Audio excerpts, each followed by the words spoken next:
Ok, pessoal. Então, a importância dos conceitos Maitland e Mulligan para a terapia manual. Então, a gente tem que começar a pensar o porquê desse tema, né? E antes de nós começarmos a falar do tema, nós temos que saber o que é o conceito Maitland e o que é o conceito Mulligan, naturalmente, né? E, acima de tudo, saber o que é terapia manual. Que apesar que é fácil, né, dar uma definição de terapia manual, mas quando eu pergunto em cursos, né, com o Meitner e o Mulligan, eu faço a pergunta para alguns colegas e, e a gente escuta os mais diversas definições de terapia manual. Então, é importante que a gente esteja alinhado também com algumas definições que é importante. Então, o que é terapia manual? Para nós buscarmos definições ou referências, pessoal, então já começa também já a colocar isso na cabeça, né? Nós temos que ir na fonte, né? Então, a fonte para nós sabermos o que é terapia manual é a Infonte. Parece que até casou o negócio, né? Que é a International Federation of Orthopedic Manipulative Physical Therapists, que é a Federação Internacional de Fisioterapeutas Manipulativos Ortopédicos. O que é essa federação? Essa federação ela foi formada na década de 70. Na década de 70, por Geoffrey Douglas Maitland, justamente um dos nossos temas aqui. Ele, junto com Fred Kaltenborn, junto com mais dois outros fisioterapeutas conhecidos, né, no mundo, aqui no Brasil menos conhecidos, como Stanley Paris, que é da Austrália, e Gregory Grieve, eles fundaram essa federação na década de 70 para unir todos os terapeutas manuais do mundo, né? Então, essa federação, ela se reúne de 4 anos. Para ser membro dessa federação tem uma série de requisitos, não é fácil ser membro, só para vocês terem uma ideia.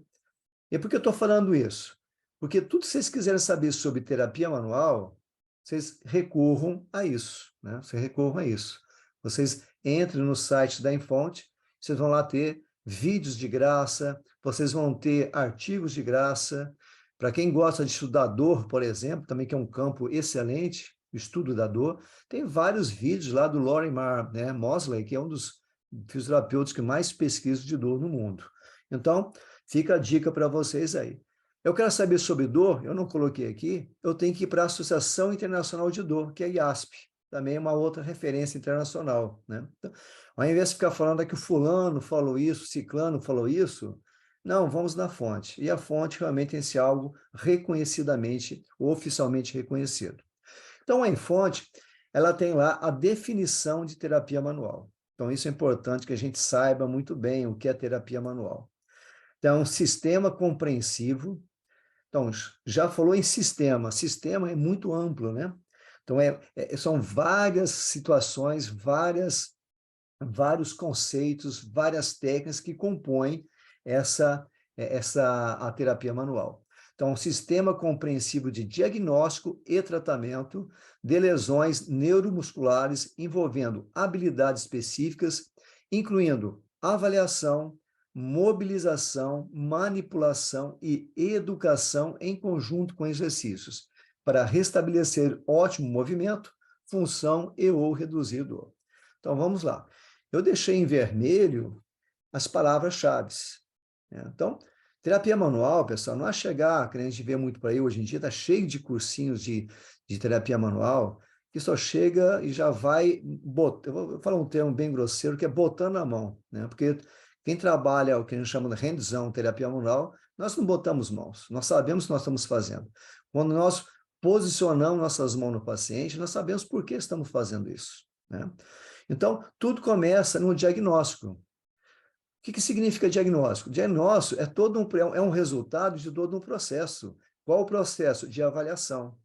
Então, se eu avalio bem, eu vou chegar a um diagnóstico. Se eu tenho um diagnóstico em mãos, quem realmente achou o diagnóstico, o tratamento, pessoal, vai ser poucas técnicas. Aí o tratamento, vocês vão escolher aquele que vocês encontraram no diagnóstico. Por exemplo, vocês vão ver dois conceitos importantes mundialmente aqui, que é o Maitland e Mulligan, tá? Mas só que o Maitland e Mulligan, eles têm uma aplicação, né? A aplicação para o conceito Mulligan, a princípio, é só para problemas articulares. Não adianta eu tentar entrar com o Mulligan ou com o Maitland para liberar, por exemplo, uma cicatriz, né? Coisa que vocês tiveram ontem, né? Certamente vocês tiveram uma boa aula com a professora, né? Falando sobre essa questão de liberação miofascial. Um dos pontos importantes da liberação miofascial é liberar cicatrizes, aderências, né? De pós-operatórios, de traumas, etc. Então, para cada conceito, existe uma indicação, e essa indicação vem justamente do diagnóstico. Então, isso é importante. Por isso que eu sempre falo nos cursos, todos os conceitos são bons, não tem conceito ruim e nem conceito que não presta, que não serve para nada. Todos são bons, porque cada um tem sua aplicabilidade, que vem da onde? A sua indicação que vem do diagnóstico. Aí entrou ali técnicas que nós estamos acostumados a ouvir, né? Mobilizações, esses dois conceitos, eu vou falar muito de mobilização, que é diferente de manipulação, que é o trust, que no Maitland tem mobilização e manipulação, que a gente vai ver. E eu deixei em vermelho esses dois pontos importantes, que a gente pensa que reabilitar um paciente, aquela pessoa que precisa da nossa ajuda, é apenas jogar exercício, desculpa, só jogar manobras no paciente. Não. Existe hoje em dia, principalmente quando envolve coluna, os últimos artigos, né? Os últimos guidelines da JOF 2021 para a coluna lombar, por exemplo, eles frisam muito bem a questão de educar o paciente e exercícios corretos para o paciente. Exercício, ele que tem que fazer em casa, ele tem que dar continuidade. E educar também o paciente é importante. Então, é papel nosso do fisioterapeuta, como terapeutas manuais, orientar o nosso paciente bem, né? Para evitar que tenha recidivas, que cometa erros, que tente, né, que busque mudar alguns hábitos, que isso é importante. E ali está, para restabelecer movimento, função e ou reduzir dor. Vocês observem que a dor está por último. Não, ele não fala para reduzir ou tirar a dor do paciente. Não, a dor é apenas um alarme. E aqui, infelizmente, no Brasil, é ensinado a nós tratarmos somente dor, né? Onde tem dor, vamos botando a mão. Não estou nem falando terapia, não. Vamos colocando a mão, vamos aplicando alguma técnica para reduzir, para liberar a dor do nosso paciente. E, na verdade, o nosso papel como fisioterapeutas ou terapeutas manuais é o quê? É restabelecer movimento. Se eu consigo avaliar bem o paciente e encontro restrições de movimento, não importa o que vocês façam, eu consegui liberar o movimento daquela região, com toda certeza a dor muda automaticamente, melhora automaticamente. E, logicamente, consequência, a função vai melhorar, ok? Então, esta é a definição, né, que a Federação Internacional de Fisioterapeutas Manipulativos Ortopédicos dá para terapia manual. Então, você já tem aí, para quem perguntar, né? Já sabe como explicar muito bem para qualquer pessoa. Bom, o primeiro passo para a gente começar a entender todo esse processo, né, desses sistemas, não importa o conceito que vocês venham a trabalhar, hoje o Maitland, o Mulligan, amanhã pode ser um RPG, por exemplo, pode ter sido lá o miofascial, pode ser alguma técnica quiroprática, osteopática, nós temos que entender que nós temos que saber pensar, né? Claro, eu falo isso porque eu também, a minha faculdade, não porque eu fiz há quase 30 anos a minha faculdade, vocês estão fazendo agora, que mudou muita coisa, não. E por incrível que pareça, é a mesma coisa. Ou seja, é o nosso sistema de trabalho, de ensino. O nosso sistema de ensino no Brasil é o sistema, o paradigma biomédico, ou seja, é aquele onde nós aprendemos na faculdade a tratar apenas o local da dor, a tratar apenas o efeito e não a causa. Então, a partir do momento que eu começo a pensar, poxa, o meu paciente chegou com uma dor na região do cotovelo, e eu parar e pensar, será que realmente a dor na região do cotovelo desse meu paciente, a causa é local? Quando vocês começarem a pensar dessa forma, vocês podem ter certeza que vocês não vão colocar a mão no primeiro momento no cotovelo do paciente, ok? Da mesma forma, em qualquer outra área do corpo. Vai ver com a dor lombar. Será que a causa é a lombar realmente? Certamente vocês não vão ficar fazendo coisas na região da lombar do paciente, vão começar a investigar tudo isso. Isso nós chamamos de raciocínio clínico, pessoal. Quando nós começamos a pensar, né, em outras possibilidades, a minha cabeça começa a arquitetar outras situações, é o famoso raciocínio que todo mundo fala. É claro que estou falando de uma forma bem ampla, né? Tem livros só falando sobre raciocínio clínico em terapia manual, para enfermagem, para médicos, tudo mais, né? Mas o raciocínio clínico é isso. Eu consegui, através de um processo, de um sistema, chegar a uma conclusão dentro de uma avaliação, um diagnóstico, apenas isso. Agora, esse processo requer o quê? Uma série de dados, de informações que eu tenho que ter para poder chegar, né, a uma conclusão. Então, para isso, a definição de raciocínio clínico é um processo de elaboração de conclusões baseado em fatos conhecidos ou presumidos. Então, processo é toda uma sequência, né? O que é uma sequência? Quando você pega uma ficha de avaliação, que é isso que realmente vocês, alguns já aprenderam na faculdade, estão aprendendo semiologia, ou mesmo como sistema de avaliação, tem a ficha de avaliação, tem todas as informações, linha por linha, item por item. Quando é um processo, nós temos que seguir basicamente essa sequência. Eu não posso, por exemplo, começar uma avaliação lá na identificação, na queixa principal do paciente, e depois já pular para a imagem. Eu quero ver a imagem do paciente. Como que eu vou ver uma imagem do paciente se eu não sei o que ele tem? Nem sei, nem sei da vida desse paciente, nem sei da clínica desse paciente, estou vendo uma imagem. Porque a imagem não diz nada. A imagem apresenta apenas ali uma forma, né? Se tem alguma coisa, nós não sabemos. Então, essa definição, tem várias definições por vários autores, eu peguei essa mais simples e bem objetiva. Então, eu tenho que ter uma sequência dentro do processo de avaliação, item por item, quer dizer, vou elaborar conclusões baseado no quê? Em fatos conhecidos ou presumidos. São aquelas informações que eu vou pegando do paciente e vou escrevendo, anotando na minha ficha de avaliação, né? E a importância da ficha de avaliação não é somente ter a ficha ali para ter os dados do paciente, para saber o que ele tem na clínica, não. A ficha de avaliação, pessoal, é um documento. Isso é importante, é um documento. Para quem já está fazendo ambulatório do hospital, certamente sabe, tem lá o prontuário hospitalar. Terminou lá o procedimento, o paciente está no leito, o que nós fazemos? Nós vamos lá, pegamos o prontuário, preenchemos, né? Não coloquem, por favor, mantido o tratamento, isso não é certo, não é mantido o tratamento. Tem que descrever o que foi feito com o paciente, mesmo que seja a mesma coisa que outro colega fez, mas escreva o que você fez, tá? E assine carimbe. Esse é o procedimento correto, e assim uma ficha de avaliação, é um documento. Se alguém algum dia perguntar para vocês sobre aquele paciente, vocês têm ali o documento. Além, naturalmente, que vai servir para nós, para o nosso propósito, que é trabalhar com o nosso paciente, né? Levando a um diagnóstico, ou seja, a uma indicação de um melhor tratamento para ele. Bom, como que eu vou desenvolver isso, né? Esse processo do raciocínio clínico. Nós usamos os nossos órgãos dos sentidos. Eu não preciso comprar um equipamento, nada disso, né?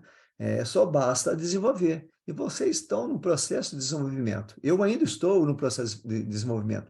Eu ainda desenvolvo todos esses 3 itens que eu vou comentar com vocês. Ainda desenvolvo, depois de quase aí 30 anos de formado, eu ainda desenvolvo a cada paciente que eu atendo, eu estou desenvolvendo. Então, saber escutar bem o paciente na hora da avaliação é importante. Durante o tratamento é importante. Saber o que ele está sentindo, né? As respostas às minhas perguntas que eu faço para ele, né? Eu pergunto, ele responde. Em cima disso, vou traçando novas perguntas para o paciente, né? Muitas vezes o paciente nos fala já uma linha de tratamento, né? Ele fala, poxa, doutor, quando eu estou nessa posição sentado, piora, me dói bastante a minha coluna lombar. Quando eu... Buscando o processo do raciocínio, nós usamos desculpa, os nossos jogos do sentido. Aqui a, a comunicação, a tecnologia hoje em dia. Falei raciocínio clínico, como que é? O do MEC resolveu falar aqui. Bom, até me cortei aqui. Então, quando o paciente fala assim, eu estou com dor sentado, piora, mas quando eu levanto, estico, estendo, melhora, ele já nos dá uma linha, né, lá na frente para começar a tratar esse paciente. Então, se eu levanto e estendo, a coluna sai na posição de flexão para extensão. Então, esses detalhes, saber escutar o paciente é importantíssimo, né? Então, nós desenvolvemos, até para o nosso dia a dia, conversando com outras pessoas e tudo mais. Observação, que é o ver, né? O olhar clínico. Então, quando eu vou receber um paciente no meu consultório, eu peço que ele vá à minha frente. Por quê? Eu já observo a marcha dele. Eu não conheço o paciente, mas já estou vendo se ele está claudicando, né? Se ele está jogando peso mais numa perna do que a outra, se está movimentando, fazendo dissociação de cintura escapular e pélvica. Eu já vou observando todos esses detalhes. A pisada dele, como que é. Então, tudo isso estou atento. E durante também a avaliação e tratamento, nós temos que observar resultados, né? Por exemplo, os pacientes geralmente eles não conseguem observar que ganha o arco de movimento. Eles só veem dor, né? Então, às vezes o paciente tem uma dificuldade em subir a cama, tem que ter uma ajuda de uma escada ou do terapeuta para subir uma cama. Aí depois você faz um procedimento, o paciente sai da cama, faz um teste que vocês pegaram como referência, aí peça que ele volte para a maca. Quando ele volta para a maca, ele já volta bem melhor, só que ele não entende. Aí a gente pergunta, só de brincadeira, e o senhor está melhor? Não, estou com dor ainda. Ele não vê que conseguiu subir a maca, né, com facilidade. Então, esses detalhezinhos, pessoal, que a gente tem que estar treinando também, né, a nossa visão, esse item, né, do raciocínio clínico. E o próximo item é o sentir. O sentir tem vários sentidos, né? O principal deles, que eu vejo dentro do raciocínio clínico, naturalmente, como é uma terapia manual, é hands-on, é quando você coloca a mão no paciente, você sabe o que está fazendo, que eu comecei falando no início. As pessoas simplesmente chegam, tocam e saem, até entre aspas, botando a mão, né? Então, sentir é você saber o que está fazendo ali no corpo do paciente. Quando eu levo a minha mão à articulação, que eu vou mobilizar, né, eu sei o que eu vou fazer ali. Eu sei o que as mãos vão fazer, né? Eu sei que eu quero sentir ali. Eu sei que vou sentir temperatura, textura. Enquanto estou fazendo o procedimento, se não fica mais tenso. Mesmo que eu tenha falado para o paciente, né, não pode sentir dor, e ele fala, ele não fala, mas estou sentindo, está ficando tenso. Aí eu pergunto, você está sentindo dor? Ah, eu estou. Mas eu não falei para você que se sentisse dor me falasse? Ok? Isso acontece. Ou então você está com procedimentos e coloca a mão ali, posiciona a mão, a temperatura é diferente, está bem gelada, né? Está bem gelada. E na outra não, temperatura normal. Opa, tem uma coisa errada aqui. Pode ser uma alteração autônoma ou vascular, eu não sei. Eu posso ter comido mosca lá atrás. Então, o sentir é isso, né? Basicamente, de uma forma bem geral. E o sentir também pode ser aquela relação de energia, né? Para quem acredita, mas como nós temos uma conexão com outra pessoa, e existe esse processo energético. Tem paciente que a gente atende uma vez, a primeira vez no dia, na parte da manhã, parece que a gente ficou cansado, que a gente tem atendido quase 10 pacientes. Então, isso também pode ser também algo, né, dessa questão energética entre terapeuta e paciente. Dentro da terapia manual, existem várias pessoas, é claro. Se eu fosse colocar aqui, eu ia preencher isso aí umas 10, 20 pessoas. Para cada área, tudo mais. Muitos, né, desconhecidos por nós, que de uma forma ou de outra nos ajudam, né? Porque a grande maioria já faleceram, né? Mas ainda nos ajudam através das suas descobertas, das suas observações, né? E deixaram com legado para nós isso, escrito, né? São as técnicas, são os conceitos, são os métodos e tudo mais. E realmente devemos agradecer a todos esses personagens. Eu coloco aqui os principais, porque são eles que praticamente influenciaram a terapia manual do que nós fazemos hoje em dia, né? E eu devo também, graças a Deus, eu devo a todos eles, por ter passado todo esse conhecimento através dos livros. Eu tive a oportunidade somente de um presente, né, ainda vivo, que é o Brian Mulligan, conhecê-lo pessoalmente, fiz o curso com ele, né, mas os demais somente por livro também. Bom, estamos lá em cima, à esquerda, nós temos o Rob Mackenzie. Rob Mackenzie também é do conceito, né? Conceito Mackenzie. Hoje é o conceito MDT, é um conceito também fabuloso, foi um grande pensador. Ele e o Brian Mulligan, esse de baixo à esquerda, né? Eles estudaram juntos na Nova Zelândia. Então, Mackenzie é um conceito que nós chamamos hoje em dia conceito hands-off, ou seja, o terapeuta não coloca a mão, ele não posiciona a mão no paciente. É muita orientação, é muita educação. Mas o estudo dele é muito profundo. A clínica é excelente, né? Muitas coisas que o Brian Mulligan utiliza dentro do que a gente vai estar falando, algumas coisas vieram do Mackenzie. No centro, eu vou deixar para depois, mas vamos falar à direita. À direita está a pessoa que começou tudo isso em nossas vidas, da terapia manual, que é o médico chamado James Sirix, né? James Sirix, junto com um outro médico chamado John Menehl, eles começaram todo esse processo. Tem até o livro do James Sirix no Brasil, capa azul, excelente. A parte de avaliação vale a pena ter. Então, tudo que nós fazemos de processo de avaliação começou com esse médico clínico. Ele não operava. Então, ele fazia avaliações para descobrir realmente o ponto da causa do problema do paciente dele. Então, por exemplo, hoje em dia, os médicos dão infiltrações, né? Em joelho do paciente, no ombro, tudo mais. O Sirix, ele dava infiltração, ou infiltrações, só que ele sabia aonde dar a infiltração. Então, através de testes que ele fazia, que tem no livro, para quem faz todo o curso completo, aprende a fazer isso, aprende a fazer infiltração aonde? No complexo muscular como um todo. Então, através da avaliação, eu sei se o problema está na junção tendíneo-perióstica, miotendinosa ou no ventre muscular, porque são áreas diferentes nesse complexo muscular, né? O ventre muscular tem sua função, a junção miotendinosa é a área de transição, né, celular, é onde ocorre a maioria das lesões musculares que as pessoas falam tanto por aí, de tendinites, etc., né? E a junção tendíneo-perióstica, que é um outro ponto também de muita atenção, de muita fixação. Então, ele sabia onde dar essa injeção, essa infiltração. Só que, para isso, nós não fazemos isso, né? Isso não é papel do fisioterapeuta. O nosso papel é avaliar e tratar. Então, ele veio com manobras, né, de manipulações, né? Lembre-se, isso é da década de 40, pessoal. Na década de 40 não existia nada no mundo, né, de terapia manual. Era só médico que trabalhava, não tinha fisioterapia, né?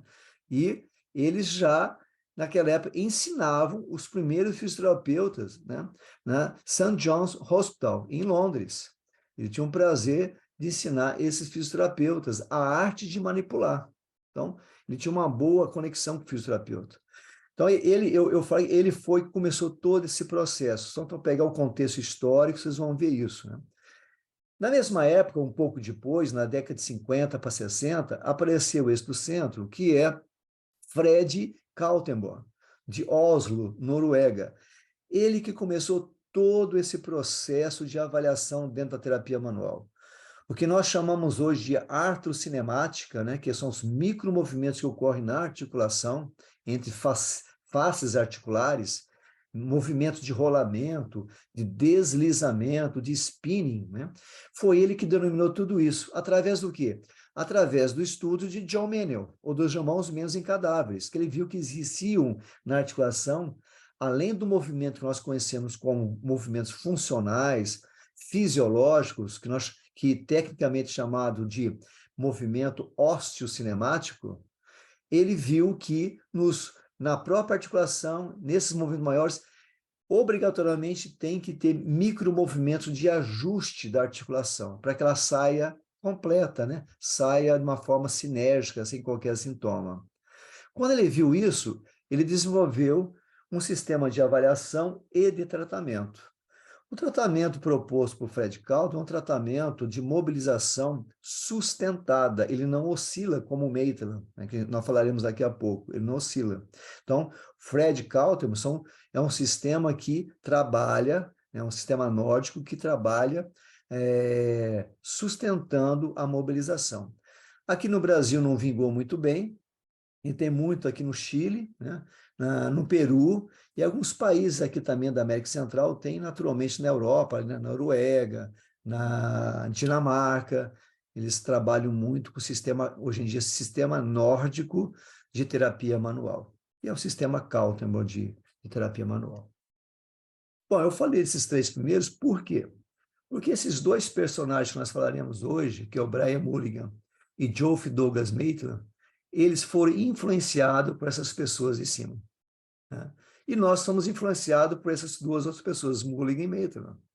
Então, você vê que legal, né? Essa cadeia, né, que existe de conhecimento. Então, por isso que nós estamos aqui hoje. Todo esse papo que estou fazendo com vocês até agora, só para dizer que esses dois personagens, eles não começaram assim, do nada, né? Cada um tem a sua característica, né? A sua identificação. Eu digo, cada um é um crânio, todos eles são crânios, né? Para desenvolver um conceito desse crânio, né? E esse da direita, o Maitland, foi considerado um dos mais brilhantes de todos os tempos, porque ele fez pequenas alterações que nós veremos daqui a pouco. E o Brian Mulligan também foi muito assim, sutil, né? Na hora, quando foi desenvolver o conceito que nós veremos, ok? Então, esses dois, Brian Mulligan e Geoff Douglas Maitland, falaremos em seguida.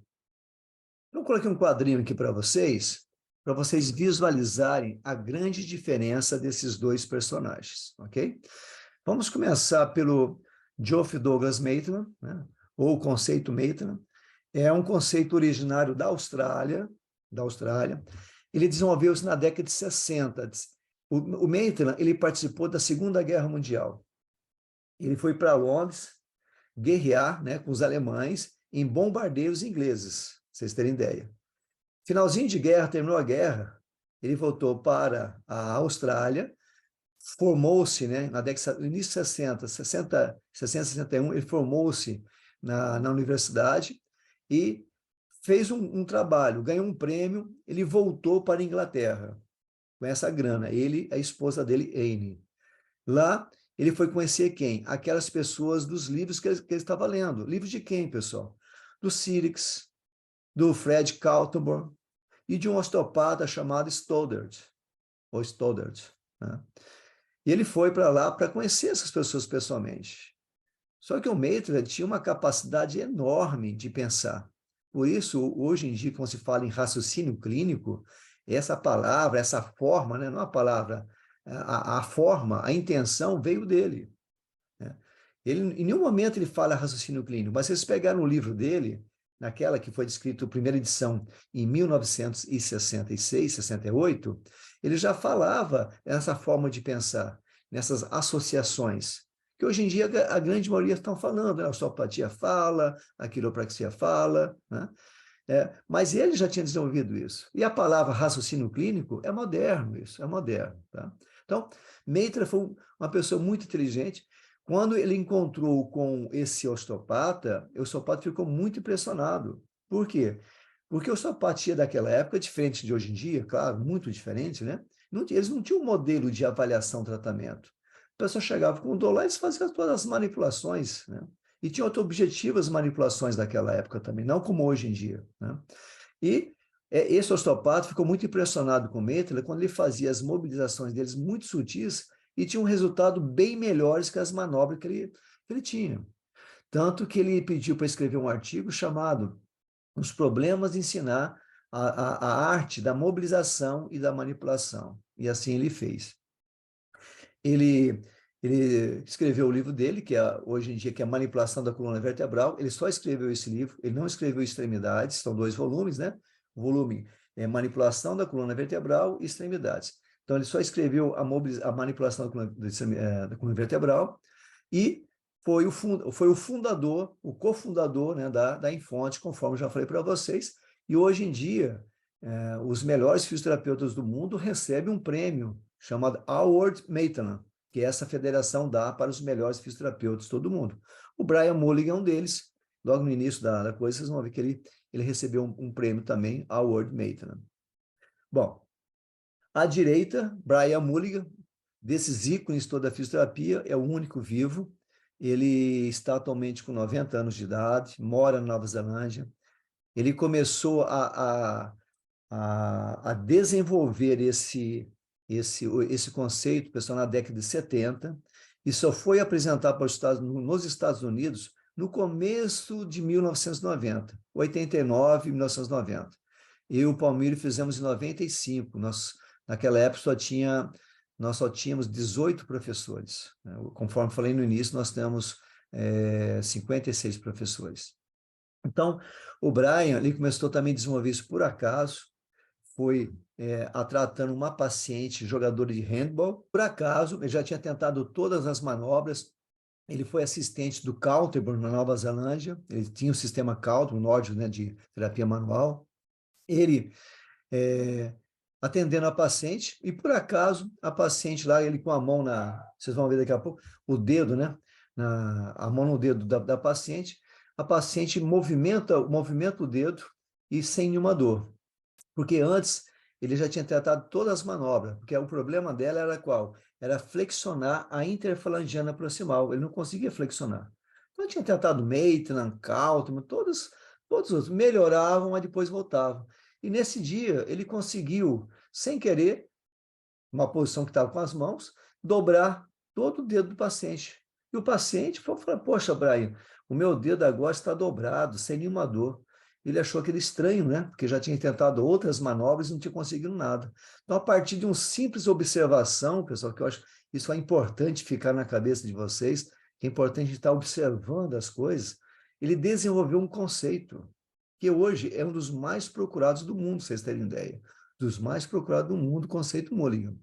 Então, a partir daí, ele foi desenvolvendo em torno de 15 a 17 anos para desenvolver todas as técnicas que nós usamos hoje nos nossos cursos, que dá mais de 80 e poucas técnicas, né? Sem colocar as variantes, nada. Então, são grupos de técnicas que existem dentro do conceito. Então, em cima disso, né, o Brian, hoje em dia, não participa de mais de nada, né? Ele teve um AVC o ano passado, pequeno, sem sequela alguma, ele realmente está aposentado dessa vez e só está olhando o nosso trabalho, né? Bom, agora vamos falar de cada um deles, o que ele traz para nós ajudarmos, né, os nossos pacientes. Ou seja, qual é realmente a importância de eu ter esses dois conceitos, né, dentro da minha cabeça, seja transmitido para as minhas mãos, que eu consiga atender bem o nosso paciente. Bom, uma forma bem objetiva. Geoffrey Douglas Maitland, ou conceito Maitland, objetivo principal: saber pensar, raciocínio clínico, avaliar o paciente, descobrir a causa do paciente. Por que uma dor na região do cotovelo pode ser cervical? Por que pode ser costela? E não começar pelo cotovelo. Pode ser punho, ossos do carpo, captato, escafoide. Ok?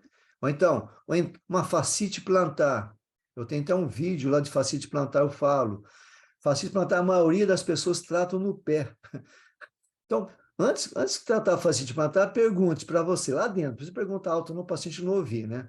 Pergunte para vocês, poxa, será que essa dor no pé do paciente, a causa está no pé? Até hoje, pessoal, eu nunca tratei uma fascite plantar no pé do paciente, vocês terem uma ideia. Nunca, nunca. No primeiro momento, eu não quero dizer que não tem um processo inflamatório local, mas a causa eu nunca comecei pelo pé. Uma ou outra vez, a causa estava no pé devido aí entorses, né? Quedas, fraturas, etc. Mas a grande maioria não foi no pé. Foi na saca ilíaca, foi ilho sacra, foi no coxo femoral, foi na lombar, que é um ponto importante, né? Até cervical eu já atendi fascite plantar, acreditem ou não, ok? Então, antes de colocar a mão, eu falo, colocar a mão no local, pense, pô, será que a causa está aqui? Ou então eu visualizo da seguinte forma, eu vou colocar a mão, está todo cheio de fogo, vou queimar minha mão se colocar a mão aqui. Pronto, vocês não vão colocar a mão, porque fogo a gente retira, né? É um reflexo de defesa, da mesma forma. Então, o conceito Maitland vai dar essa possibilidade para nós. Por isso que eu falei para vocês, no início, tive essa oportunidade de começar pelo conceito Maitland, né? Porque ele abriu minha mente. Porque até então eu tinha o quê? O conceito da faculdade. É o que eu fazia. Ficava alongando, ficava mobilizando lá a patela, dor no joelho, por exemplo, alongava isso tibiais, vamos alongar quadríceps e tudo mais. Hoje em dia eu nem mexo no joelho, pessoal. Se for uma dor insidiosa, eu nem trabalho no joelho, a causa está em outro ponto. Pós-operatório não tem jeito, é claro. Alongar também não alongo mais o paciente, pô. Tem várias evidências científicas com tese de doutorados quando existe encurtamento muscular, né? Mas não é assunto para agora. Então, o assunto para agora é saber que o conceito Maitland é um conceito de pensar, raciocínio clínico, de avaliação. O conceito Mulligan, nós não temos uma avaliação própria. Logo, é um conceito de técnicas, né? Mas que técnicas são essas? Nós veremos a diferença daqui a pouco, mas são as técnicas mais procuradas hoje em dia no mercado, que facilita muito a nossa vida. O que eu vou dizer, a gente pula steps, né? Ao invés de chegar num ponto fazendo curvas, a gente pega um retão e chega muito mais rápido. Essa é a ideia do conceito Mulligan, ok? Então vamos lá. Sistema de avaliação. Então, conceito Maitland, à esquerda, nós vamos fazer um exame subjetivo e um exame objetivo. Ou seja, para que isso? Para nós termos nosso diagnóstico. Então, o nosso diagnóstico que vai ditar, que eu comentei no início, se eu tenho um diagnóstico, eu vou saber fazer o tratamento. Para cada diagnóstico, quando eu encontro o diagnóstico, eu já sei qual estrutura está a lesão. Então, se é ligamento, se é uma cápsula, né? Se é um complexo muscular, se é a via neural, ou então, como muitas vezes acontece hoje em dia comigo, o paciente não é indicado para fisioterapia, o problema é visceral. Dores lombares, já peguei vários casos que o problema não é estrutural ali, o problema é visceral. É um mioma, é uma endometriose, por exemplo, problema renal, constipação, sistema digestivo com problema. Ou seja, o fisioterapeuta não trabalha com isso, mas nós podemos identificar que é diferente. Por isso que nossa avaliação é importante, né? Já o conceito Mulligan, à direita, é também um exame subjetivo e resposta sintomática. O que é resposta sintomática? Eu vou pedir um movimento para ele, de preferência funcional, e vou trabalhar em cima disso. Por exemplo, eu avaliei para o Maitland, ok? Lembre-se que o Mulligan não tem um sistema de avaliação. O Maitland é um sistema de avaliação. Vamos supor que eu avalio pelo Maitland, eu chego lá, o meu diagnóstico, que é o paciente, quando vai subir uma escada, ele sente uma dor infrapatelar, ou seja, ele toca o pé no degrau, ele vai subir, movimento de extensão do joelho, uma dor infrapatelar. No conceito Mulligan, nós vamos pegar essa ideia, que é uma função de subir uma escada, e nós vamos tratar para ver se esse subir a escada zera a dor. Então, tudo que nós fazemos no Mulligan é movimento com dor, buscando zerar a dor, tá certo? Então, eu vou buscar algo em algum ponto no corpo, que pode ser no joelho, pode ser na coluna, pode ser em qualquer parte, aonde ele possa subir a escada sem dor. Essa que é a vantagem. Quando eu consigo fazer isso, eu trato a causa do problema. É o que trata a causa. Visualiza assim, para eu pagar um conjunto de lâmpadas, existem vários, na sala, por exemplo, tem várias lâmpadas, né? Tem vários disjuntores. Uma carreira, né? Uma fileira de lâmpadas só apaga com um disjuntor, uma outra fileira com outro. Se eu quero apagar a primeira fileira, eu tenho que apertar esse primeiro botão. Se eu ficar apertando o segundo botão, eu jamais vou apagar a primeira. Ou seja, não tem uma resposta para apagar a lâmpada. Da mesma forma, se eu, por exemplo, se eu estou na minha lombar, eu sei que a inervação ali do joelho, na porção anterior, é femoral. O nervo femoral emerge da onde? L2, L3, L3, L4. Se eu vou lá na coluna, consigo aplicar a técnica do Mulligan e o paciente consiga subir a escada sem dor, eu posso afirmar que a causa é a coluna. Entenderam bem?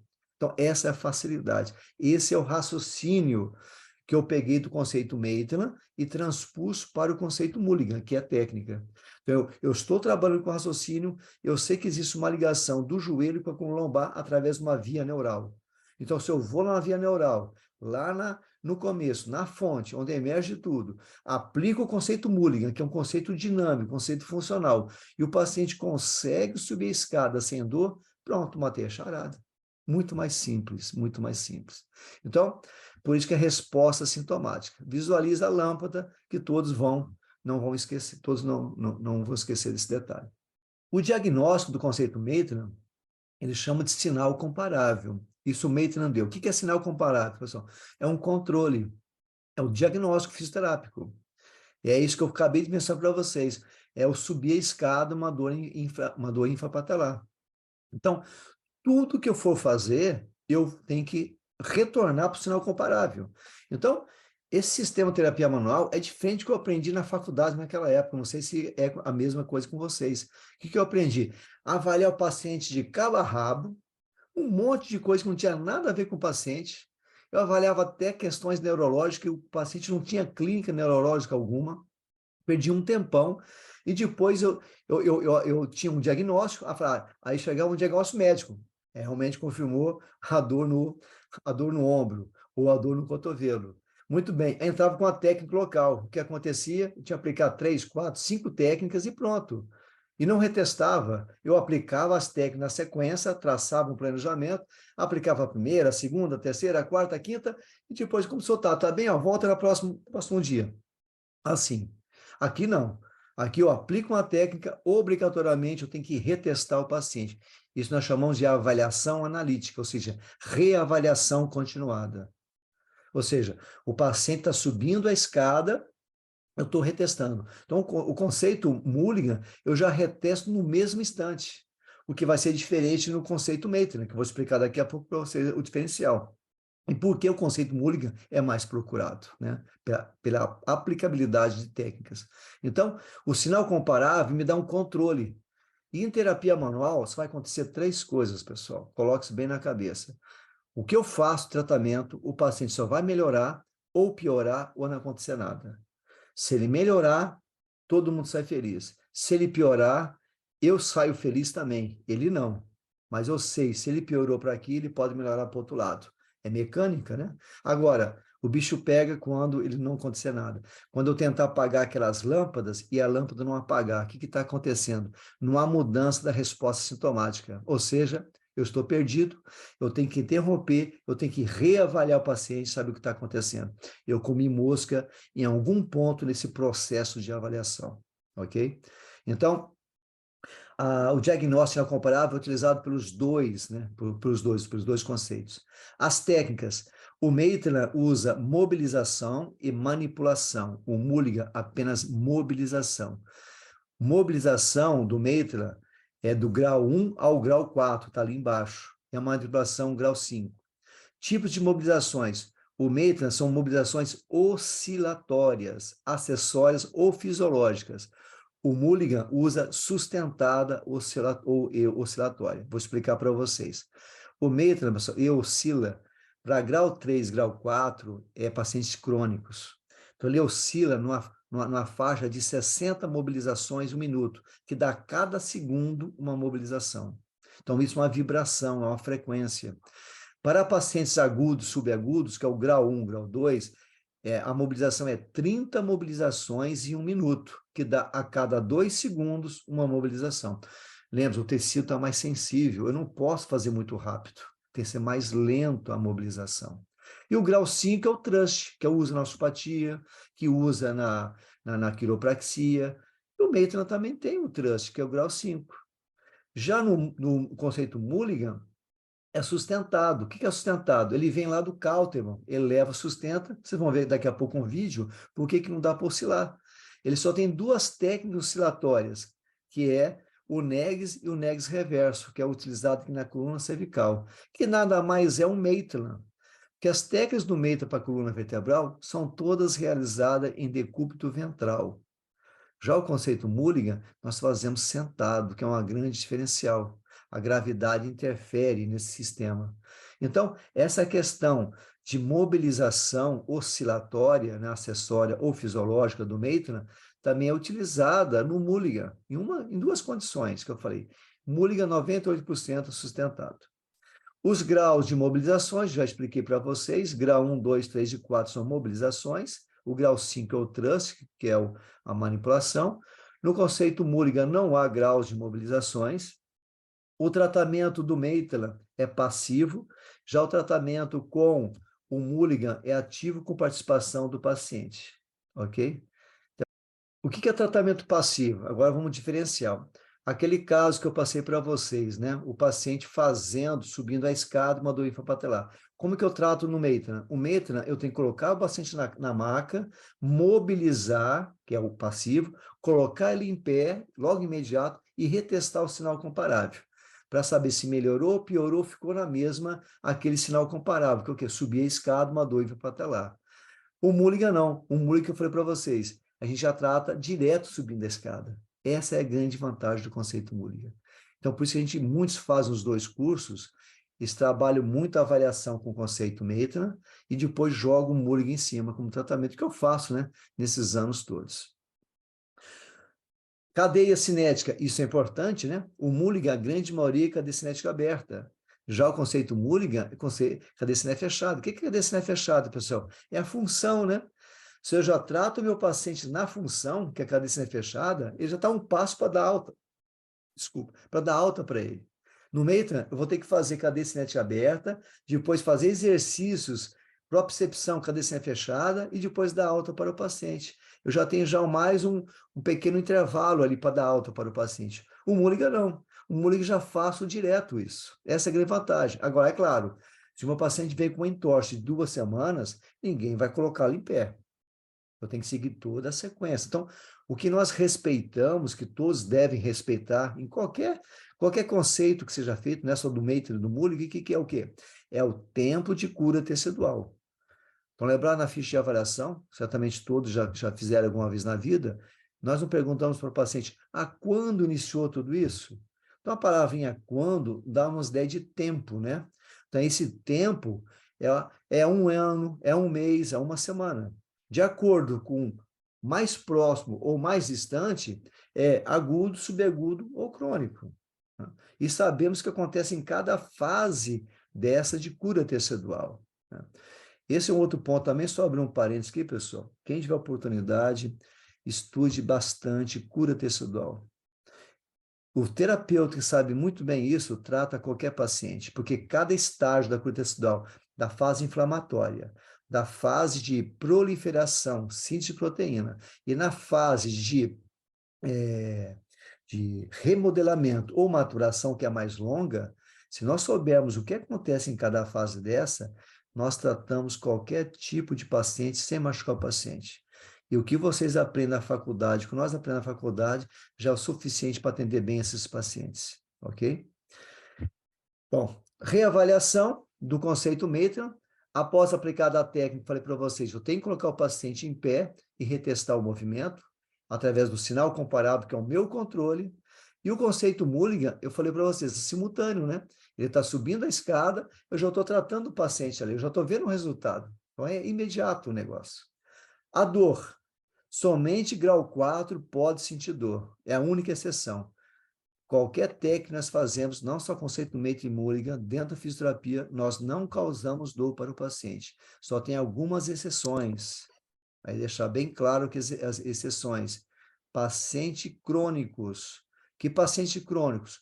Quando eu provoco a dor. O que é o provocador? Fricção transversa do cílix, ligamento, liberar aderência. O grau 4 do Maitland, né? No Mulligan, nós temos um conjunto de técnicas chamada PRP, Pain Release Fenômeno, pode ser causado dor. Quem vai liberar um ponto gatilho, também, a dor é aceitável. Só que todos esses processos eu estou provocando. E tem um tempo para que ela melhore. Na maioria desses casos, em torno de 20 segundos para melhorar. Não melhorou, nós abortamos a missão. Só peço, por favor, para fechar o microfone. Né? Tem 2 colegas aí com o microfone aberto. E o conceito Mulligan, pessoal, é sempre sem dor, com exceção do PRP que está ali, né? Que eu coloquei, falei, é Pain Release Fenômeno, fenômeno de liberação de dor, é uma exceção. Mas a grande maioria, 98% dos casos, nós não podemos trabalhar com dor. Se estiver trabalhando com dor, certamente o paciente vai piorar, tudo mais, ok? Então, esses 2 quadrinhos nos mostram realmente o que cada conceito faz, né? O que eles estão fazendo dentro da terapia manual. O Brian, ele desenvolveu eu chamo de mantra, né? Mas eu uso para terapia manual como um todo, que chama-se pílula, PIL em inglês, P-I-L-L. Ele foi muito feliz, cada letra dessa corresponde a algo que nós fazemos, né? Então, isso, repito, não é somente para o conceito Mulligan, pode ser feito em qualquer conceito. Então, lá, o primeiro P, tudo que nós fazemos é livre de dor, pain-free. Então, tudo que nós fazemos livre de dor, com exceção do que eu acabei de comentar com vocês agora. Tudo que nós fazemos tem que ter um efeito imediato, né? Não é para nós esperarmos, aplicarmos a técnica, o que vocês venham fazendo no paciente, esperar uma semana para ficar bem. Não. A minha resposta tem que ser imediata. Certamente existem exceções, né? Existem exceções para um paciente com muito edema, um recém-operado, etc. Mas os pacientes crônicos que vêm para nós seguimos essa regrinha do efeito imediato, instant effect. E o mais importante é o long lasting, que é durabilidade. Não adianta eu aplicar uma técnica agora, aquilo que eu falei para vocês ali, subir escada, eu poderia começar no joelho, pessoal, ali, com a técnica do joelho do Mulligan, para subir uma escada. Agora, se a causa não fosse ali, com certeza, logo, logo ia voltar tudo estaca zero. E volta. Quando a causa não é local, muitas vezes nós não conseguimos zerar a dor do paciente. Nós trabalhamos sempre sem dor. Então, o que acontece? Eu começo a investigar outras áreas. Então, quando realmente eu trato a causa do problema, o paciente fica sem o sintoma por um longo tempo maior do que o normal até a próxima visita. Geralmente, o que nós fazemos, né, o nosso efeito de aplicação de técnica tem durar no máximo, no mínimo de 3 a 4 horas. Se houver algo, voltar antes de 3, 4 horas, é aquilo que eu fiz. Então, eu tenho que investigar o que eu fiz. Acima disso, eu tenho que investigar fatores externos com relação ao paciente. Aí também já é um outro assunto também que não cabe comentarmos agora. Mas a durabilidade long lasting é algo importante para vocês saberem, né? Se aquilo que estamos fazendo está dando certo ou não. Então, quem trabalha hoje em dia com o paciente, né, aplicou lá, vamos supor, atendeu o paciente ontem, né? Ontem foi segunda-feira, hoje, atendeu hoje, terça-feira, e volta amanhã ou quinta-feira com o mesmo sintoma ou pior, vocês podem ter certeza que foi aquilo que vocês fizeram, vocês fizeram alguma coisa de errado. Alguma coisa de errado. Tem que investigar com o paciente, naturalmente, ele também não fez algo lá fora, mas se ele falar, poxa, eu saí daqui, 2 horas depois voltou tudo a estaca zero, pode ter certeza que foi alguma coisa que nós fizemos. Acima disso, de 4 horas em diante, aí temos que investigar o que foi que ele fez lá fora. Realmente, às vezes o paciente nem fala se fez alguma coisa errada ou não. Só que para eu aplicar essa pílula, eu tenho que ter o quê, pessoal? Eu tenho que ter esse croquis que o Brian coloca. O que é esse croquis? Cada letra dessa também tem um significado importante, né? São palavras importantes para nós, fisioterapeutas e terapeutas manuais. O primeiro C são as contraindicações. Então, nós sabemos nossos limites, né? Hoje em dia, nós chamamos de bandeiras vermelhas, que é importante. Confidência é confiança. Nós temos que transmitir confiança para o paciente, desde o primeiro momento que eu chego, cumprimento o paciente, falo o meu nome, olho nos olhos do paciente, conduzo o paciente à sala, sento de frente para ele, começo a conversar, olhando para os olhos do paciente, e isso tudo já começa a ser um processo de passar confiança para o paciente. Passamos confiança também na hora que estamos conversando, né? Nós não ficamos gaguejando, o paciente sabe quando ele sabe alguma coisa ou não sabemos. O paciente sabe. Então, tudo isso. Isso vai ser importante porque lá na frente, resposta, né, ao nosso tratamento para o paciente. Errar, todo mundo erra. O dia que a gente erra, pessoal, fica muito chato para nós, né? E olhar para o paciente. Mas o paciente entende. Ele sabe que isso é um processo, né? Ele vai dar um voto de confiança para nós. Mas tudo isso nós temos que construir, né? É lá atrás, ok? R de repetições, é claro, fazer um tratamento, um procedimento apenas é milagre, milagre não existe assim. Então, tem que fazer várias repetições, fazer uma série de 10, 12 de 10, assim por diante, como vocês aprenderam, né? 3 vezes 20 repetições, o peso tal, etc, etc. O O de overpressure, isso não vou entrar em questões aqui agora, seria mais detalhe para quem, né, for fazer um curso e tudo mais. Oscilatório, as técnicas do conceito meta são oscilatórias, já falamos sobre isso.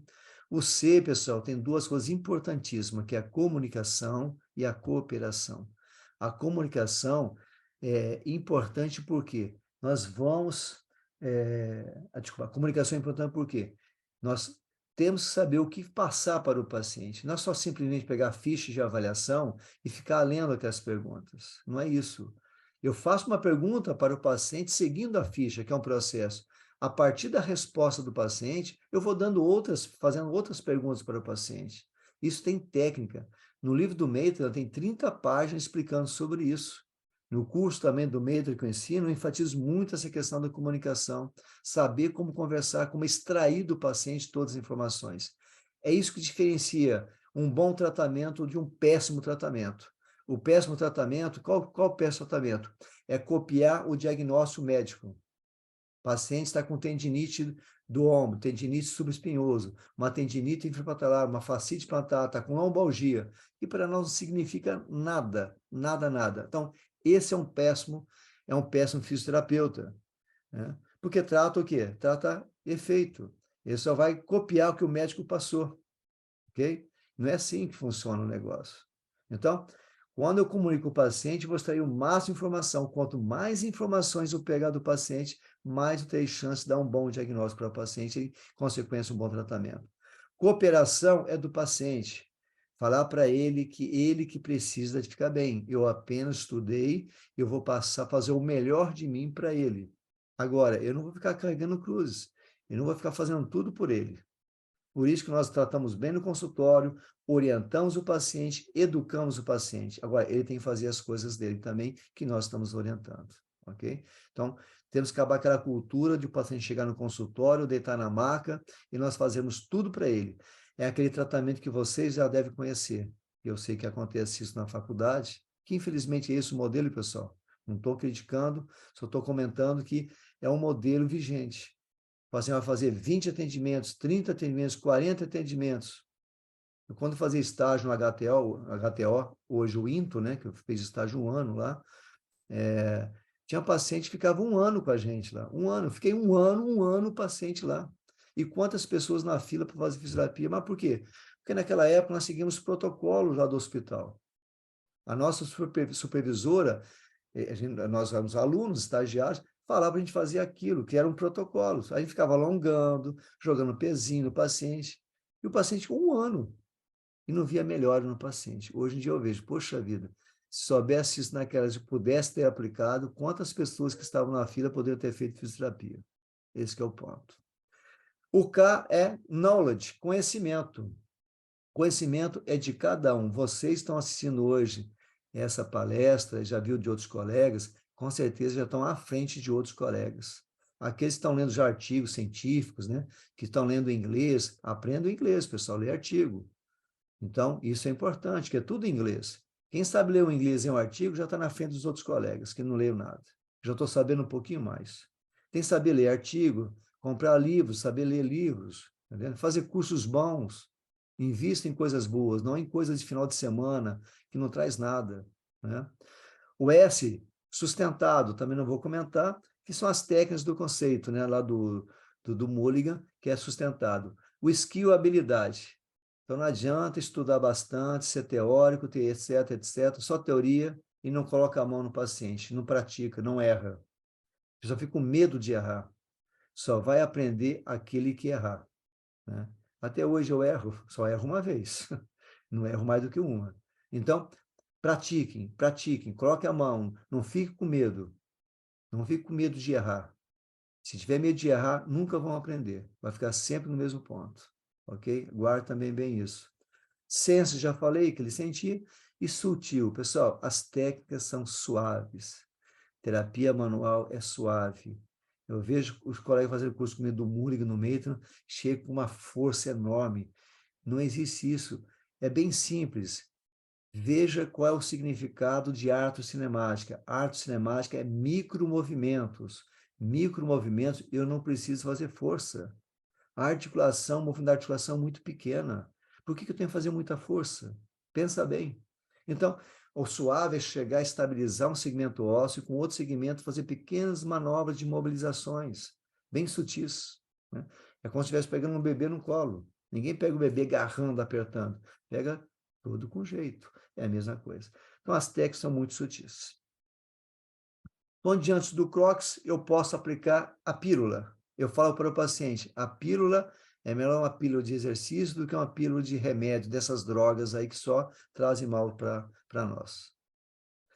Agora, para a gente finalizar, praticamente esses últimos 5, 10 minutinhos, é quase 1h30, eu vou apresentar as técnicas, duas técnicas para vocês, duas áreas importantes, para vocês visualizarem como trabalha o Maitland, como trabalha o Mulligan, tá ok? Vamos ver aqui. Então, eu selecionei duas para a coluna lombar. Como que o Maitland trabalha e como que o Mulligan trabalha, que eu falei para vocês. Uma é passiva e outra é ativa. O que é passivo e o que é ativo? Então, agora, vocês viram a teoria, agora vocês vão visualizar o que é isso. Então, vamos, primeiramente, ao Maitland. Vou pegar esse videozinho aqui, ó. Bom, pessoal, essa é a técnica pé central. É uma técnica indicada para sinais e sintomas, central bilateral. Então, geralmente, nós vamos posicionar a mão dessa forma, pisiforme para contato com o processo espinhoso. O terapeuta aproxima bem próximo do paciente do externo sobre a lesão. Primeiro movimento, deixamos nosso tronco cair, sentimos uma resistência, voltamos, iniciamos o processo de oscilação. Então, nessa técnica, oscilamos 60 vezes, 60 mobilizações em 1 minuto. Se o paciente referir dor, nós mudamos o ângulo até que a dor do paciente desapareça ou mudamos a força de mobilização. Terminado a técnica, nós posicionamos o paciente em pé e pedimos que ele faça o sinal comparado. E aí, pessoal, então essa é a forma de trabalharmos com o conceito Maitland, né? Isso que é passivo, né? A gente mobiliza, observar a mobilização que eu estou fazendo, muito sutil, né? É muito pequeno o movimento. Terminou, no caso crônico 60, coloca em pé e retesta o movimento. Agora observa o Mulligan como que é. É o mesmo caso, é o mesmo paciente, tá? Bom, já no conceito Mulligan, o tratamento para a coluna vertebral, a mesma que nós vimos para o Maitland, é bem diferente.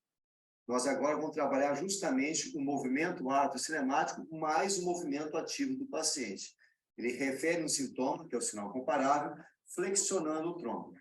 Estabilizamos a pelve do paciente, localizamos o nível que nós avaliamos, reposicionamos pisiforme sobre o processo espinhoso e fazemos um glide, um deslizamento instintivo da cabeça.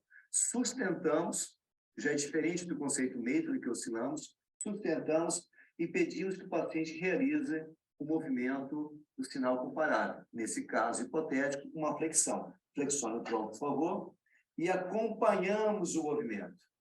O objetivo agora dessa técnica é realizar o movimento, pode voltar, é realizar o movimento de flexão sem dor.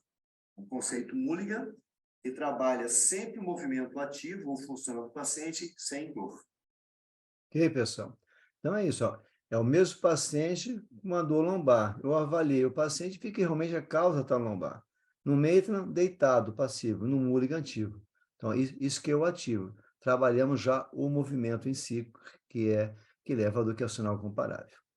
E o outro aqui, selecionei o ombro. Bom, como trabalhamos com Maitland com ombro, problema de ombro, não importa o movimento lá, mas está com plano de ombro. Observe. Bom, então essa técnica para a inflação glenomeral, uma restrição de cápsula posterior. O paciente pode ter, por exemplo, uma restrição na elevação ou na rotação externa ou rotação interna, principalmente em movimentos como elevação. A escápula apoiada à maca, a articulação rente à maca, no máximo 45 graus de elevação ou de abdução, cotovelo 90 graus, estabilizamos o cotovelo do paciente. A nossa mão na cabeça do húmero, aproximamos o nosso cotovelo, o antebraço, alinhado no sentido do pé que está à frente. No primeiro movimento, sentimos a resistência, voltamos um pouco, iniciamos a mobilização 60 vezes, conforme preconiza o conceito Maitland. Sentir dor, mudamos o ângulo. E aí, pessoal? Mesmo princípio, né? Então, aí foi uma avaliação que eu fiz no paciente, estava com uma restrição na região do ombro, vi que a causa realmente era ombro, e liberei cápsula posterior. Observa a mobilização, está em passivo, depois o paciente em pé, retestando o movimento. Agora, observe o mesmo paciente optando pelo conceito Mulligan. Olha só a diferença. Já no conceito Mulligan, trabalhamos essa articulação já com movimento ativo livre. Então, o paciente vai realizar uma elevação no plano funcional, 45 graus. Nós estamos na diagonal contralateral à lesão. A mão posterior estabiliza a escápula e a mão anterior estará na cabeça do úmero. Fazemos aqui um glide posterolateral, mantemos e pedimos que o paciente realize o movimento de elevação. E nesse movimento, o paciente não pode sentir nenhuma dor. Faça o movimento, por favor. Acompanhamos, máxima elevação. Se houver dor, pequenos ajustes, 6 segundos na posição e volte para a posição inicial. Então, a vantagem do conceito Mulligan é esse. Nós temos uma condição de trabalhar o movimento ativo sem dor do paciente. Viu a diferença, pessoal? Muito mais, é dinâmico, né? O conceito Mulligan, ele é dinâmico, é funcional. Então, cada conceito, deixar bem claro, cada conceito tem suas particularidades. Eu, por exemplo, costela, eu uso o Maitland para mobilizar, não uso o Mulligan, porque a região pede algo mais específico, mais seletivo. De qualquer forma, não importa o que eu esteja fazendo, a minha avaliação, a minha ficha de avaliação, a base, a estrutura é o conceito Maitland. Não tem como fugir. Dentro da terapia manual, não tem um outro conceito que substitua o conceito Maitland para avaliação. Dentro desse modelo, naturalmente, é claro. Não estou falando de outros modelos, de cadeias, etc., etc. Mas o conceito Maitland é ele que atribui a todas essas linhas, né, de pensamento. Ok, pessoal? Então, basicamente é isso que eu queria passar para vocês. Eu coloco essas palavras finais. Quando você entende uma técnica, você conhece uma técnica. Quando você conhece um conceito, você conhece milhares de técnicas. Então, procure fazer as coisas não decorando a técnica, procure entender como funciona aquele conceito, né? Eu falo para os colegas, é impossível num curso a gente aprender todas as técnicas, impossível. Agora, se eu guardar a filosofia do conceito, os princípios do conceito, com toda certeza, eu acabo construindo outras técnicas, adaptando outras técnicas. Isso o Maitland já falava lá atrás, na década de 60. Né? Isso serve também para todas as outras situações. Deixo aqui meus contatos, né?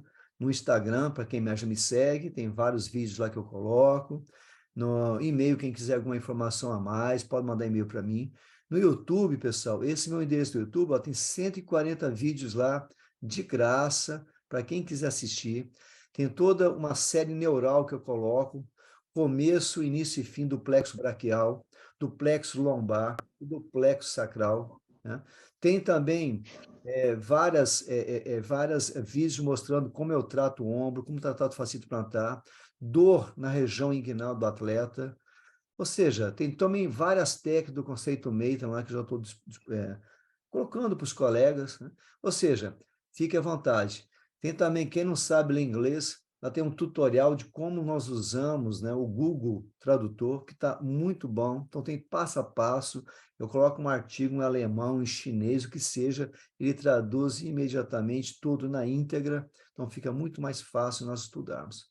Ou seja, não estuda quem não quer realmente, né? Porque hoje tem todas as facilidades. Na minha época não tinha isso, só tinha um dicionário do lado e correndo atrás. Deixa eu só interromper isso aqui, que eu acabei não vendo, né, aqui a nossa aqui, que as pessoas estão falando. Não, tudo bem, mano. Não tô com, agora que estou lendo aqui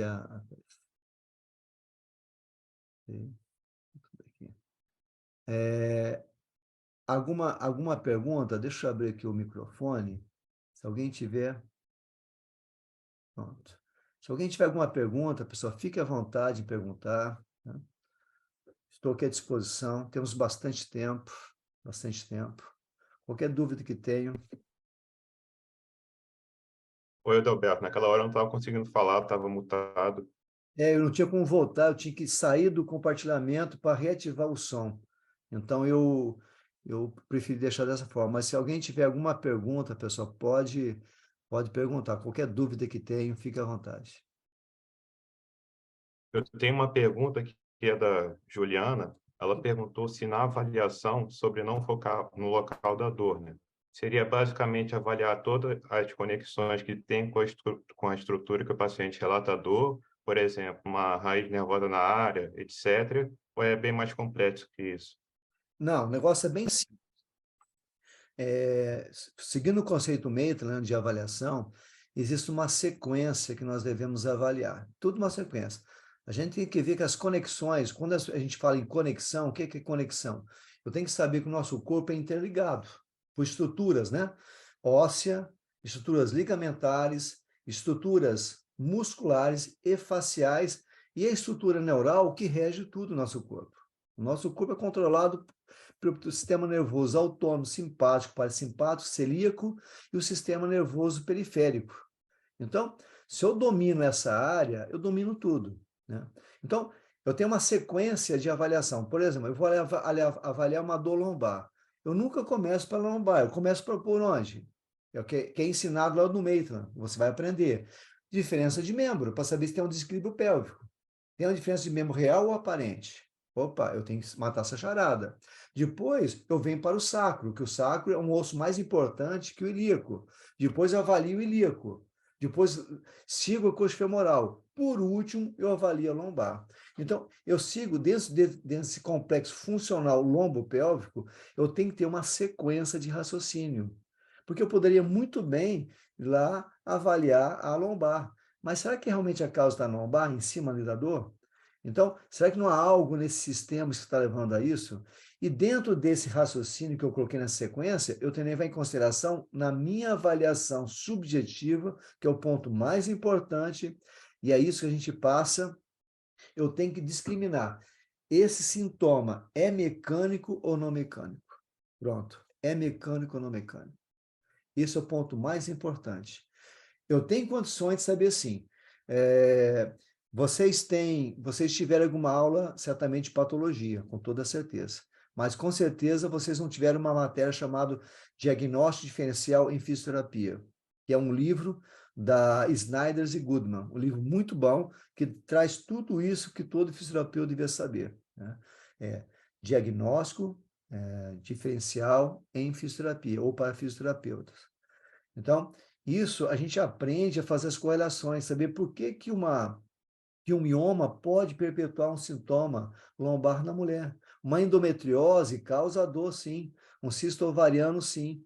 Uma próstata no homem, né? Por que o fígado causa dor no ombro direito? Tem toda uma fisiologia explicando sobre isso. Por que algumas mulheres grávidas ou não, ou mulheres que têm, por exemplo, o TSH, né, ou a tireoide alterada, uma hipotireoidismo, pode ter tênis elbow, pode ter túnel do carpo. Então, explica tudo lá. Então, na avaliação subjetiva, eu tenho condições de trilhar. Ir para a direita, problemas não mecânicos. Ir para a esquerda, mecânico. Quando entrar no mundo mecânico, aí fica mais tranquilo. Por quê? Eu começo eliminando a coluna vertebral e depois vou caminhando para a lesão. Então, por exemplo, o paciente vem para mim com a dor, qual que é o tênis elbow, que eu falei, tênis elbow, né, na palestra. Uma tendinite aqui na região do cotovelo. Eu começo pela cervical, eu vou seguindo o trajeto dos nervos que chego na região da cervical. Eu sei que aqui é o nervo radial, sai de C4, C5, C5, C6, todo o trajeto do radial, que vocês têm lá no YouTube, o trajeto radial, até chegar aqui na região do cotovelo. Aí eu vou analisar as estruturas do cotovelo, aí tudo bem, né? E vou ver a correlação dos músculos que estão aqui e para onde que eles vão. Eles vão para onde? Eles vão para o punho. Eu tenho que ver capitato e escafoide, são dois ossos chaves do punho.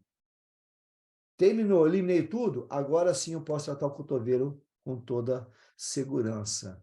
Eu já eliminei tudo, né? E não começar pelo cotovelo. Aí aplico um monte de técnica, 3 semanas, 1 mês, 2, 3 meses, e não nada melhorar, aí depois eu começo a buscar outras coisas. Então, fica complicado. Okay? O senhor consegue liberar o link do Telegram novamente? Eu passo. Deixa eu ver aqui se eu consigo colocar aqui. Do Telegram, eu passei 2 para vocês. Deu para entender, Hugo? Eu Hugo, sim, deu? Tranquilo? Deixa eu ver aqui. sim. Se tiver mais uma pergunta, pode fazer. Deixa eu passar aqui novamente os links para vocês, pessoal. você tá conseguindo ver o chat para ver as perguntas? Tô vendo sim, estou conseguindo ver. A Juliana perguntou novamente se você poderia falar um pouco novamente sobre o caso da fascite, que a origem era no cervical, como é que tu chegou nesse diagnóstico e tal. Tá, já vou falar.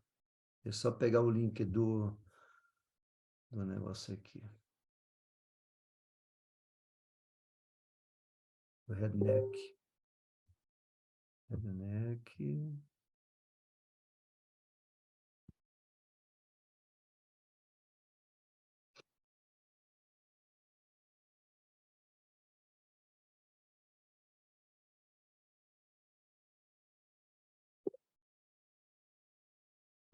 O primeiro foi do raciocínio clínico lá, no meu. Esse aqui do head neck, tá, pessoal? Então, olha só. Eu comecei a fazer um trabalho já há algum tempo com o joelho, né? Tratando C1. Isso foi em 2013, através do conceito Mulligan. E fui vendo que o paciente não. Isso foi em curso, aconteceu. Eu primeiro apliquei a técnica do Mulligan no joelho, não mudou nada. Depois fui para a sacilíaca, não mudou nada. Fui para a lombar, não mudou nada. Eu fui tentando, fui subindo. Quando chegou em C1, a dor no joelho dele desapareceu, agachamento. Joelho esquerdo, a dor desapareceu. Eu falei, achei assim interessante, né? Aí comecei a pesquisar. A única coisa que eu vi em C1 ali, o nervo vago. Aí, por isso que eu tenho todo um trabalho do nervo vago. Também no YouTube tem um vídeo lá, tem quase 7, 8 mil visualizações do nervo vago. E comecei a fazer as correlações. Então, a questão da dura mater, né, que foi o principal ponto, e essa integração do nervo vago, que me levou, né, a toda essa pesquisa. E tratar a fascite implantar, a gente tem que ver o que é fáscia, né? Então, tem que ver dois pontos importantes. A fáscia tóraco-lombar. A fáscia tóraco-lombar nasce ali em T12L1. Ela tem conexão com a fáscia pós-lateral que termina no pé, que é a fáscia plantar, e tem conexão com a base do crânio. É um ponto de conexão, ok? Bom, a região TT12L1 ali, além da inervação local que existe, né, de nervo espinhal, existe também uma inervação vagal, por coincidência. Por coincidência, uma inervação vagal, que eu tenho artigos, né, fazendo as pesquisas no nervo vago, a gente vai vendo, eu pesquiso muito a parte de anatomia, que é a anatomia que nos dá uma base mais sólida, né, a nível de evidência científica, e tem artigos, que eu tenho esses artigos mostrando que na região existe, sim, ramos do nervo vago ali, inervando a fáscia tóraco-lombar. Então, por isso que eu falo para você, eu tento tudo. Começo por onde? Fascite plantar. Eu começo pela inervação. A inervação básica ali é o que? É nervo tibial e sural. Aonde sai nervo tibial e sural? Sai ali de L4, L5, L5, S1. E é o plexo, né? Plexo sacral. Não deu certo, eu vou para onde? Vou para a face tóraco-lombar. Alguma coisa muda, geralmente ali em T12 L1. Não deu certo, eu vou para C1. Eu vou fazendo essa progressão, vendo resposta sintomática do paciente. É tentativa-erro? É tentativa-erro, sim, mas a grande maioria trabalha em tentativa-erro. Mas pelo menos eu vou dentro de um raciocínio, eu não vou chutando. Né? Eu acho que é aqui. Não, não é eu acho. Eu faço de acordo com as conexões, eu vou eliminando passo a passo conforme eu falei para vocês agora há pouco, dentro do complexo ombro-pélvico, começamos a diferença de membros, sacro, ilho-sacra, coxo femoral e, por último, a coluna lombar. Esse é um processo de avaliação, de sistema de avaliação que o conceito Maitland ensina, né? Então, eu peguei essa ideia e joguei para isso, né? Joguei para fascite plantar, para dor na região inguinal, dor do atleta, né? Da virilha e outros sintomas aí que tem lá no YouTube para vocês. Ok, Juliano? Não sei se eu consegui responder. Tranquilo, o Marcos tem uma dúvida. Fala aí, Marcos. Eu queria só perguntar, primeiramente, agradecer pela aula excelente que o senhor deu, e perguntar, na verdade, saber a recomendação de quando ingressar em um desses cursos, tanto o Mulligan ou o Maitland. Por exemplo, estou no terceiro período, eu acredito que ainda é muito cedo para ingressar em um curso desse, nem sei se pode, na verdade. O terceiro período é muito recente, né? É um ano e meio, mais ou menos, né? Você não começou ainda estágio, nada, né, Marcos? Não. Então, sem o estágio. ideal, para você não perder, também não adianta falar assim, faz, não é, a ideia não é essa. Pelo menos já está estagiando. A ideia é essa, ok? A partir do estágio, eu oriento que faça primeiramente o maintenance. Por quê? Porque você já começa com raciocínio clínico e depois você faça o Mulligan. Mas não tem nenhum pré-requisito, nada, sabe? Você pode fazer o Mulligan primeiro, depois o maintenance, futuramente, também não tem nada. Eu só oriento pela facilidade que é. Eu vejo nos cursos, quem faz o Mulligan comigo e tenha feito o maintenance, fica muito mais fácil deles aprenderem. Eles já sabem o que é mobilizar, ok? Porque no maintenance eu ensino Entendi. como mobilizar. E já no Mulligan, eles entram só para aprender realmente o conceito, a ideia. Eles já entram, quando vão fazer, já sabem esse raciocínio clínico. Aí fica muito mais fácil. Porque eu vou estar falando no curso de coisas, quem não viu, não sabe, nunca estudou, fica viajando. Não tem como você dar um curso e só chegar lá, pessoal, vamos ver essa técnica X e pronto. Não é assim que se ministra curso. Aqui, pelo menos que no Brasil, eu, Palmiro Dan, a gente tenta passar o máximo de informação, né? Então, a gente passa artigos, artigos recentes, o que tem de mais de novo naquela área. Foi publicado isso no Ombro agora. Então, a gente procura deixar os colegas bem informados também com relação a isso. E não simplesmente chegar, vamos aplicar a técnica aqui agora e vamos tudo praticar. Não é assim que funciona conosco. Então, para quem já fez o mês na primeiro, certamente fica muito mais fácil de acompanhar um raciocínio, ok? Mas no teu caso ainda está muito cedo, viu, Marcos? Tem que estudar assim mais as coisas básicas, né, tudo mais. Aí quando começar o estágio, aí você começa a procurar isso, procurar o Maitland e depois o Mulligan, ok? É um investimento que você faz Entendi. e toda certeza vai te ajudar bastante, cara, vai te ajudar muito. O Hugo está aí, já está Obrigado, professor. daqui a pouco já vai fazer um Maitland também, mas já está bem mais adiantado aí nesse caminho, né? Nessa trilha aí, essa jornada, ok? Eu que agradeço aí a presença de vocês. Mais alguém?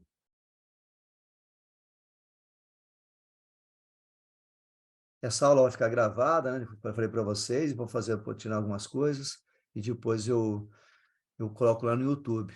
Muito obrigado pela palestra, Constantino. Não sei se irá conseguir entender a pergunta, porém tem uma dúvida. Uma pessoa que teve o desgaste da cartilagem do joelho durante a vida, e desse ocorre tratamento do fêmur juntamente com obviamente. Qual a terapia manual indicada para prevenção da dor? Loran, né? Loran Garcia. O melhor tratamento para esse paciente, se é qualquer, Loran, é prótese, tá ok? É prótese. É isso. Não tem nada no mundo ainda que substitua uma cartilagem articular naturalmente, beleza? Nem aquela injeção que o médico ganha um monte de dinheiro, nem essas fisioterapias que nós fazemos, não dá jeito. Nada restitui a cartilagem articular. É prótese e dê qualidade de vida do teu paciente. Ok? Nenhuma técnica faz milagre, pessoal. Nós temos que saber nossos limites. E tem coisas que a natureza é isso. Essa é a natureza, a degeneração. Umas vão mais rápido, outras mais lento. Todo mundo vai degenerar na vida.